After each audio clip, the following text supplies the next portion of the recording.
বাংলাদেশের সাম্প্রতিক রাজনৈতিক পট পরিবর্তনে ক্রিকেট বোর্ডে বিসিবি অনেক ইতিবাচক পরিবর্তন আসবে বলে আশাবাদী সবাই।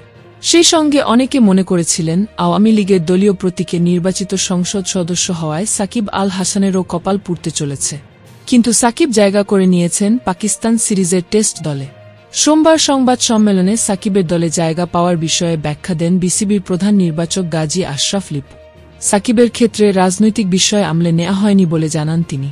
আমার মনে হয় যে রাজনৈতিক প্রেক্ষাপট সবসময় চলমান থাকবে, এখানে পরিবর্তনও আসবে। আমাদের বিসিবির সিলেকশন কমিটির কাছে যে ডাইরেকশন থাকে সেই ক্রাইটেরিয়া পারফরম্যান্স অনুযায়ী আমরা কাজ করে যাব।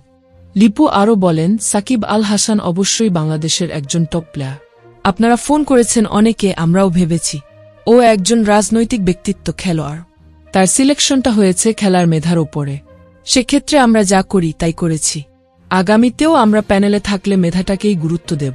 ছাত্র জনতার গণভ্যুত্থানে গত ৫ আগস্ট পতন হয়েছে শেখ হাসিনা সরকারে। তার আগে প্রায় ১ মাস শিক্ষার্থীরা আন্দোলন করেন। আন্দোলনে হাজার হাজার মানুষ হতাহত হন। তবে এই বিষয়ে মুখ না খোলায় সমালোচিত হন সাকিব আল হাসান। দেশ যখন আন্দোলনে উত্তাল তখন কানাডায় গ্লোবাল টি-20 লিগ খেলছিলেন এ অলরাউন্ডার। সেখানে একজন বাংলাদেশি দর্শক তাকে আন্দোলনের বিষয়ে প্রশ্ন করলে সাকিব পাল্টা প্রশ্ন করেন, দেশের জন্য আপনি কি করেছেন? ওই ঘটনার ভিডিও ভাইরাল হলে সামাজিক মাধ্যমে তোপের মুখে পড়েন সাকিব। অনেকেই দাবি তোলেন তাকে জাতীয় দল থেকে বাদ দেয়া। প্রিয় দর্শক, কেমন লাগলো ভিডিওটি? ভিডিওটি ভালো লাগলে লাইক, শেয়ার ও চ্যানেলটি সাবস্ক্রাইব করুন। ধন্যবাদ।